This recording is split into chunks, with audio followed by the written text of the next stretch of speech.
you. All right, we are in Deuteronomy chapter 7, verse 14. No, yes, 14. 17. Huh? Chapter. Oh, what did I say? I heard 7. What did anybody else hear? Oh, you said 7. Oh, sorry, chapter 17, verse 14. Thank you for that correction. And it's pretty short. Somebody want to volunteer to read? I will. Thank you. Just give me a minute here. Oh, my glasses. All right, 17:14. Guidelines for the king. When you arrive in the land the Lord your God will give you and have conquered it, and begin to think, we ought to have a king like the other nations around us. Be sure that you select as king the man the Lord your God shall choose. He must be an Israelite, not a foreigner. Be sure that he doesn't build up a large stable of horses for himself, nor send his men to Egypt to raise horses for him there. For the Lord has told you, never return to Egypt again. He must not have too many wives, lest his heart be turned away from the Lord, neither shall he be excessively rich. And when he has been crowned and sits upon his throne as king, then he must copy these laws from the book kept by the Levite priest. That copy of the laws shall be his constant companion. He must read from it every day of his life so that he will learn to respect the Lord his God by obeying all of his commands. This regular reading of God's laws will prevent him from feeling that he is better than his fellow citizens. It will also prevent him from turning away from God's laws in the slightest respect, and will ensure his having a long, good reign. His sons will then follow him upon the throne.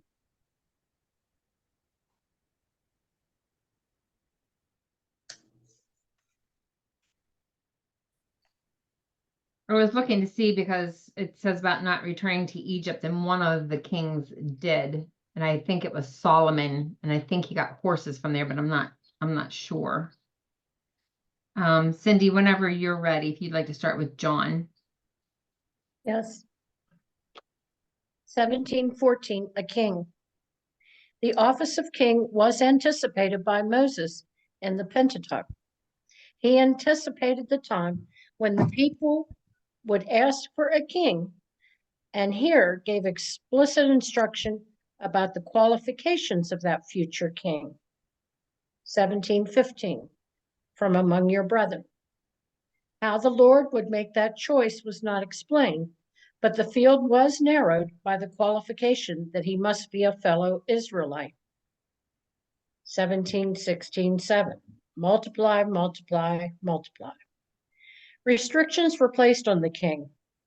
1, he must not acquire many horses. 2, he must not take multiple wives. And 3, he must not accumulate much silver and gold. The king was not to rely on military strength, political alliances, or wealth for his position and authority, but he was to look to the Lord. Solomon violated all of those prohibitions, while his father David violated the last 2. Solomon's wives brought idolatry into Jerusalem, and this resulted in the kingdom being divided. And there's a reference to 1 Kings 11, 1-43. 1 Kings 11, 1-43. Yes. Thank you. 17:18, write a copy of the law. The ideal set forth was that of the king who was obedient to the will of God, which he learned from reading the law. The result of his reading of the Pentateuch would be fear of the Lord and humility. The king was pictured as a scribe and scholar of scripture. Josiah instituted this approach at a bleak time in Israel's history. And that reference is 2 Kings 22. So he's saying Josiah, 2 Kings 22, Josiah did what? He reinstituted the approach. Oh, because they forgot about it and then he brought it back. Yes. And reading it daily. 17:20. His heart may not be lifted above his brethren. The king was not to be above God's law any more than any other Israelite. And then I have an insert of do's and don'ts for Israel's future king. 1, he must be a Jew. Okay, And there are references. king requirements. Hang on here. King requirements. Must be How a far then? Jew. Deuteronomy 17:15. Deuteronomy 17:15. Okay. He shall write for himself a copy of the law. Deuteronomy 17:18. He shall read his copy of the law all the days of his life. Deuteronomy 17:19.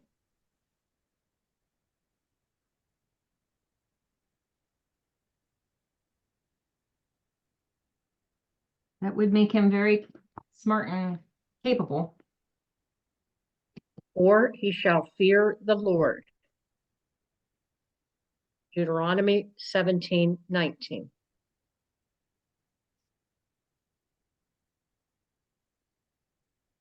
Six, neither he nor the people shall multiply horses. Deuteronomy 17:16.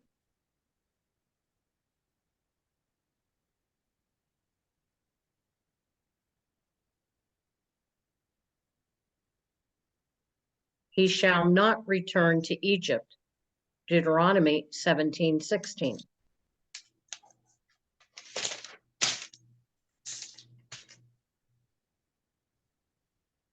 8, he shall not multiply wives for himself. Deuteronomy 17:17.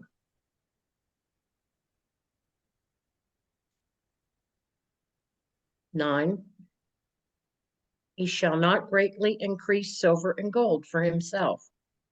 Deuteronomy 17:17.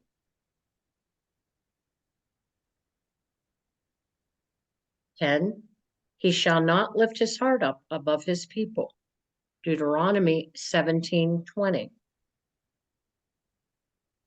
11, he shall not turn aside from God's commandments.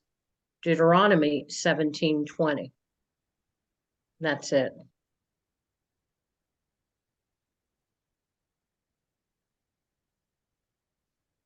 You said not turn aside from the Lord's commandments. From God's commandments. Yes, Kim. You know, I see that with not increase silver and gold for himself. And so many mainstream wealthy beyond any of us. People in ministry. I don't know. Yeah.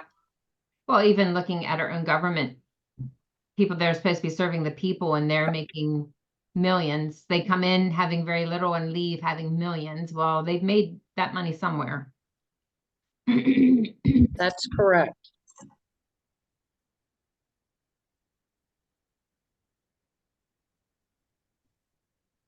Were these requirements of God, right? It Yes. wasn't, okay, it wasn't a city thing, it was of God, okay. Well, I think it's interesting too that they didn't ask for the king yet. However, Moses was already anticipating they were going to ask for a king.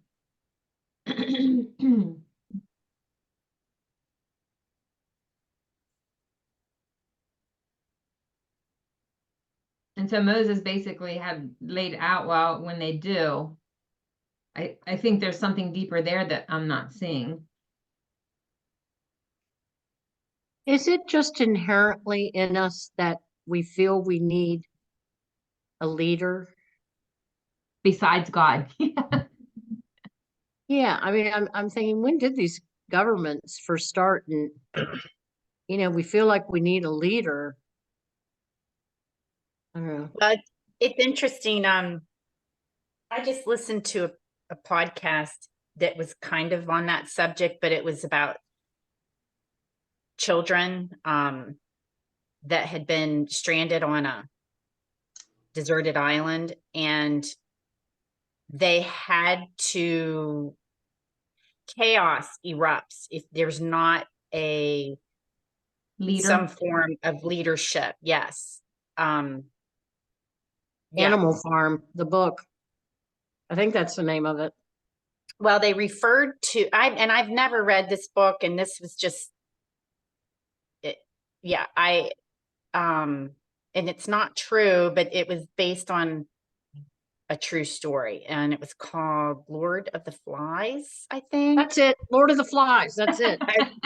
Yeah. I knew I read it.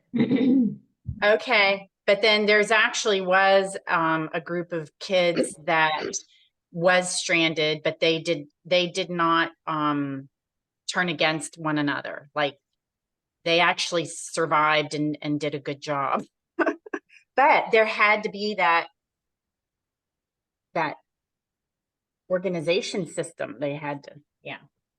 Well, I think too, like prior to King, you had Moses, and there was still a structure. They spoke directly to God, and they still had this structure, and then that wasn't good enough. They wanted a king. I think that because we don't, as humans, we want to have a face-to-face interaction, or we want something we can see. But it's like Saul was very dependent on Samuel to speak directly with God.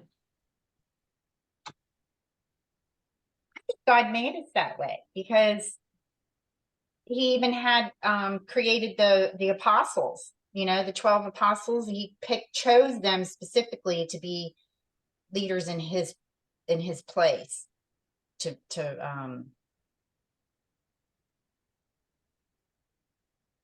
yeah. To lead. Yeah. And I think too, when you're talking about like Moses or Samuel or the prophets like Isaiah, Micah, like they all were speaking directly with God. And when the people start wanting a king, and that king does not have a direct relationship with God, I think that's where the issue comes in, because, if you have a godly leader, I mean, that's wonderful. But then when you get the ungodly leader, that is not good, and so. But this said Yeah. all the other nations, they were selfish. They wanted a king for selfish reasons. And they want to be like the nations around them. Because all the other nations had kings. We want one. FOMO. All right, Careful what you wish for. yeah, right. Okay. Godly kings. There's a little bit of an overview for 14 to 20. Elected leaders, not hereditary rulers, govern democratic nations today. But in ancient times, kings and emperors ruled nations and empires with despotic authority. But Israel was different from the other nations, for the law of the Lord was the cement that united the 12 tribes. The Levites, who were scattered throughout the land, taught the people God's law, and the priests and judges saw to it that the law was enforced justly. The Israelites had to bring their tithes and sacrifices to the central sanctuary, and 3 times each year all the adult males assembled there to celebrate the goodness of the Lord. Jehovah was king in Israel, references to Exodus and Judges, and he sat enthroned between the cherubim, reference to Psalms, in the Holy of Holies. Desiring a king, verse 14. But the Lord knew the day would come when Israel would ask for a king, because they wanted to be like the other nations. 1 Samuel 8. During the time of the judges, the political and spiritual unity of the 12 tribes deteriorated greatly, reference to Judges, and Israel was in constant danger of invasion by their enemies, and another reference to 1 Samuel. Instead of trusting God, the people wanted a king who would build an army and lead the nation to victory. Unfortunately, the spiritual leadership in Israel had decayed, and Samuel's sons weren't following the ways of the Lord. But the main cause for Israel's cry for a king was their desire to be like the other nations. Yet Israel's great distinction was that they were not like the other nations. They were God's chosen people, a kingdom of priests and God's special treasure. Reference to Exodus. Lo, the people shall dwell alone and shall not be reckoned among the nations. Numbers 23:9. Imitating the world instead of trusting the Lord has always been the great temptation of God's people, and each time they've succumbed, they've suffered. During their wilderness journey, Israel compared everything that happened with what they experienced in Egypt. And at Kadesh Barnea, they even wanted to choose a leader and go back to Egypt. But the church today is equally guilty of unbelief. When church leaders adopt the methods and measurements of the world, then the church has taken a giant step toward becoming like the world and losing its divine distinctives. Instead of trusting the word of God in prayer, Acts 6:4, we depend on following the world's wisdom, imitating the world's methods, and catering to the world's appetites, giving people what they want instead of what they need. Believers today need to take to heart God's reminder to Israel. I am the Lord your God who has separated you from the peoples. Numbers 20:24. Qualifications for a king, verses 15 to 17. The king was not to be elected by the people, he was to be chosen by God. Israel's first king was Saul, 1 Samuel 9 to 10. But God never intended Saul to establish a royal dynasty in Israel. Saul was from the tribe of Benjamin, and Judah was the royal tribe, reference to Genesis. And the Messiah would come from Judah. Actually, Saul was given to the people to chasten them because they rejected the Lord. For God's greatest judgment is to give his people what they want and let them suffer for it. Not only must the king be chosen by God, but the king must be from Israel and not be a foreigner. Whenever God wanted to chasten his people, he would set a foreign ruler over them and let the people experience the contrast between the goodness of God and the oppressiveness of the idolatrous Gentiles. Israel's king must also put his full trust in the Lord and not depend on horses and armies, foreign alliances based on marriage, or material wealth. King Solomon violated all three of these regulations, and it led him and the nation into sin. He married an Egyptian princess, reference to 1 Kings, the first of many political alliances he made by taking wives. What's that first king reference? 3:1. Thank you.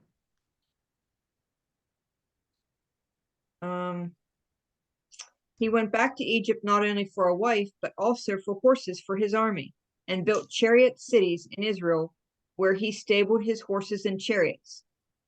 As for his wealth, it was fabulous and impossible to calculate. Did they give when he went where it was when he went back to Egypt to get the horses? It has a reference here to, it says 10, 26, 28 to 29. I'm assuming that is in 1 Kings.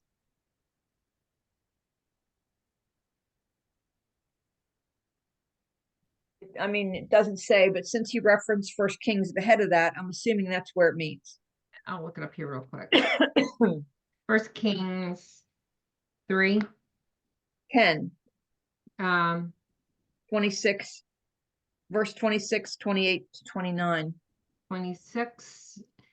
Then the woman whose son is alive said to the king, no. That All was right, the child. 3, okay. 26. No, chapter 10.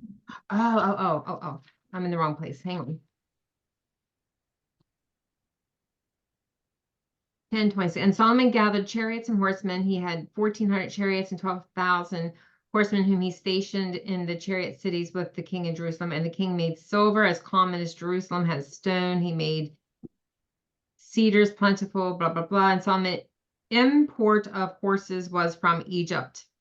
Yep, that's it. So Now, first, while you're there, Yeah. while you're there, look at 11, 1 through 6, because that should be where he talks about taking foreign wives. Oh, yeah. Now King Solomon loved many foreign women, along with the daughter of Pharaoh, Moabite, Ammonite, Edomite, Sidonian, and Hittite women from the nations concerning which the Lord had said to the people of Israel, you shall not enter into marriage with them, neither they with you, for surely they will turn away your heart after their gods. And Solomon clung to these in love. He had 700 wives who were princesses and 300 concubines. And his wives turned away his heart. For when Solomon was old, his wives turned his heart after other gods, and his heart was not wholly true to the Lord his God, as was the heart of David his father. For Solomon went after Ashtoreth, the goddess of the Sidonians, and after Milcom, the abomination of the Ammonites. So Solomon did what was evil in the sight of the Lord, and did not wholly follow the Lord as David his father had done.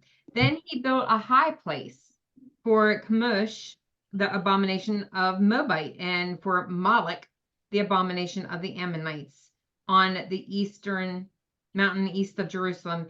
And so he did for all his foreign wives, made offerings, sacrificed to their gods. I wonder if that means then they sacrificed children, that he was a part of that.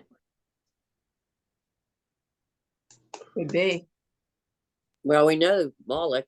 Mm-hmm. That's Part of the requirement. hmm Hmm. What's any man want with that many women? I don't know, Kathy. What do you think? They He can't surely even can't handle take one. care of all that. How about Right? it? I'm sure a lot of these wives were just to connect him with other people. Yeah, they were You know. princesses, so that means that gave them peace throughout the world with the government. Yeah, he was just trying to get a lot of ties out there. And Ruth was a Moabite.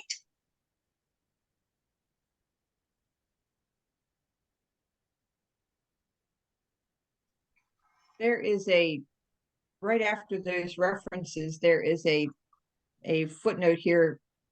It says the description of Solomon's kingdom in 1 Kings 10 makes it look like a paradise, but it was decaying from within. After Solomon's death, the people cried out for relief from the heavy burdens they had to carry in order to support Solomon's luxurious way of life. There are hints in the book of Ecclesiastes that no matter how glorious the kingdom appeared to visitors, there was corruption among the officials, injustice in the courts, and a facade of success that was soon to crumble. Okay, verses 18 to 20, wisdom for the king. The most important qualification for the king was a personal knowledge of the law of God. He was to write out his own copy of the law using the official copy provided by the priest, and read it regularly and take it to heart. It says, see God's command to Joshua in Joshua 1, 7-8. His study of the law would not only help him to rule the people justly, but it would also reveal to him the character of God and encourage him to fear him and love him more. Proverbs 4. The king's submission to God and his law would keep him from getting proud and abusing the authority of the Lord, abusing the authority the Lord had given him. And then I have a note here. Let me see what it says. Deuteronomy 17:20 suggests that the king was to be the first among equals and not elevated above his brothers. This was true of Saul in the early days of his reign. After he was anointed king, he returned to his home to help his father. That's in 1 Samuel. When the news came to him of the invasion of the Ammonites, Saul was plowing with the oxen. Unfortunately, Saul became proud and defensive, disobeyed God's command, and lost his crown. Deuteronomy 17:20 also states that the king would establish a dynasty, and if he obeyed God, his descendants would reign after him. Saul's sons, including Jonathan, were slain on the battlefield. And that's in First Samuel and 2 Samuel. God had chosen David as a new king, 1 Samuel and Psalms, and with him established the dynasty through which Jesus Christ came into the world. For him to think that he was better than his brethren and privileged to live above God's law would indicate that he wasn't fit to lead the nation. And that should be it through 20. Okay, mine's pretty short. Any thoughts before I do Tony? Well, I know in the past, well, I know they still have priests, but so who would tell the man that you've been ordained by God to be king? Who did that role? Because Moses wouldn't have been around anymore. Well, we had, Sometimes prophets did that. yeah, Samuel anointed Saul. And David, right? Yeah, he actually died before David took the throne, but he went and anointed David to be the next king 10 years before he became king. Yeah.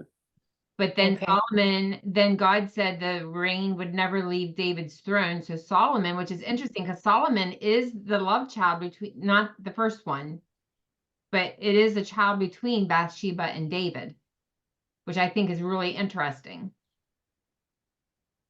I doubt very much that Solomon was the firstborn, but that's who became the king. And then the kingdom split. And then you had Rehoboam and Jeroboam.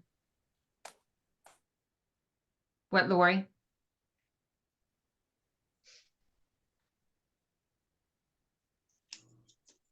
I'm sure David had a lot of wives also. Wasn't Yeah. he married to Saul? He was married to Saul's daughter. What was her name? Micah. Yeah, yeah. Michelle, I don't know. Yeah. But she got mad at him for dancing in the street. Yeah. They have, I'm sure they had children, maybe. Maybe I think not. the Bible said that Micah never had children. Okay. Oh. She ridiculed David dancing for joy when he brought the Ark of the Covenant back. Because Because of that. he was dancing in his underwear. Well, I mean, if Stan danced in his underwear in front of everybody, I might have a hard time not saying anything. She said all those slave girls were looking at you. Yeah, interesting. So Samuel definitely was Saul and David, and then David passed down to Solomon. But remember, he did have other kids. Remember, he had Absalom, and there were other kids. Because Absalom tried a coup to take the throne from him. And I think Absalom was older than Solomon.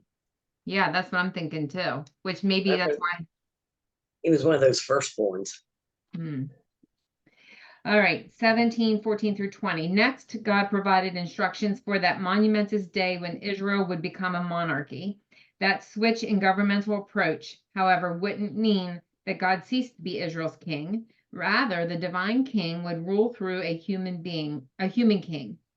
The Lord would still bless the nation as long as the king obeyed him and upheld his law.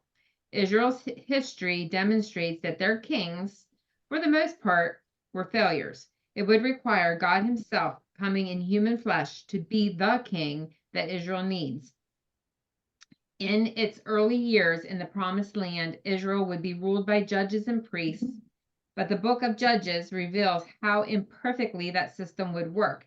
Eventually, Israel would clamor for a king like all the nations around them. And that's 1 Samuel 8, 4 or 5. In advance of that day, Moses specified that Israel's king has to be an Israelite and not a foreigner. Moreover, he must not acquire many horses, which would require going back to Egypt in violation of God's command. He was also not to acquire many wives or acquire very large amounts of silver and gold. And most importantly, he was to write a copy of this instruction for himself and read from it all the days of his life so that he would not turn from this command. Later, King Solomon would be called the wisest man who ever lived. Nevertheless, in his sinfulness, Solomon broke all of these commandments for kings by accumulating horses in the thousands, 700 wives who led his heart astray, and wealth that could not be counted. Just because a person has access to wisdom doesn't guarantee that he will use it. The end. What was the deal with the horses? Well, I think God delivered them from Egypt and he didn't want them going back to Egypt. He's like, I delivered you from Egypt. I want you fully dependent. This is Christy's interpretation. I want you fully dependent on me. And if you go back here and get the horses and things from them, then you're showing dependence on Egypt. And I delivered you from them. He didn't want them to acquire horses and chariots to depend on him in, for a war. He was going to take care of them. They didn't have to be their own soldiers. Somebody read that. Did you read that, Cindy? Somebody read that. Kathy, one of you read it. I don't recall. I can't No, remember no. anything there. What'd you say, Kim? Did you hear somebody read that?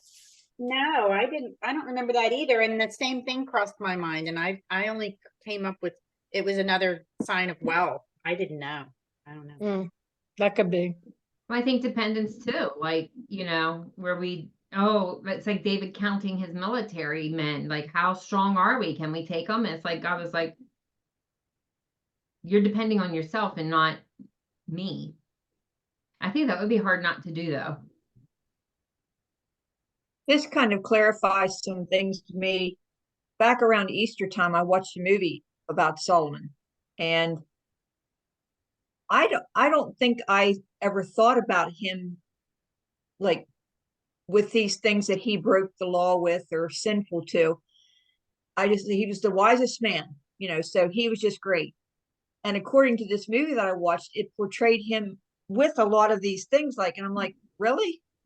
Was he really like that? Because I just always thought it was all great stuff. But now reading this reinforces the fact that, oh yeah, he might have been the wisest one, but he wasn't maybe the smartest one. He didn't follow some of the things he was supposed to follow. He was still human, Kathy. Yeah. Yeah, and I wonder too if he had wise counsel. Like, I mean, when you're in positions of leadership, people tend to be like, oh, whatever you want, instead of saying, no, that's not good for you. I wonder if he just had a bunch of yes men around him instead of people that actually was doing what was in his best interest or advising him. And that being said, were they afraid to advise him, or they because he was supposed to be so wise, just left him go? Well, and if he wasn't reading and reminded of what those requirements were, which I would think he would be, you're not supposed to do this. But then did he just rise to a place of so much power? He would have been raised in the palace. His dad was a king. His dad was amazing. He was chosen to build the temple when his dad wasn't allowed to build the temple. Did he just get arrogant? Yeah, because I know one of the things in that movie was somebody had brought him a drink, and it was not in a gold cup. And he was very angry that it was not in a gold cup. And I'm like, really? But if he was used to that and that's the way he wanted to be treated, why? Yeah. So I guess the power and then of course the idolatry that the wives and concubine. It's really a shame what happened. I think he's just, well, and I know it was part of the culture to have a lot of wives and all of that, but that indicates to me when I hear that they're just all about themselves. I think with wealth, it's easy to become very selfish and to just want more. I mean, the man had everything you could possibly want. His home was made of cedar. But yet we need more.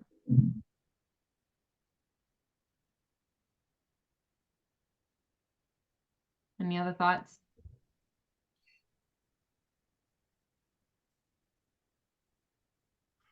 All right, well, then this concludes the reading of God's word for today, and we'll pick up at chapter 18 tomorrow. We're moving right along. We've only got another 50 chapters to go. The sun's out, ladies. I know, Get I was your gonna say, vitamin D. Not here. Actually, we have, there's 34 chapters left. All right. It ends on 34 chapters, so we're We're almost halfway done. halfway, about halfway, yep. Need to be thinking about which book we're gonna go to next. Do you guys have any, thoughts? Have you felt anything laid on your heart?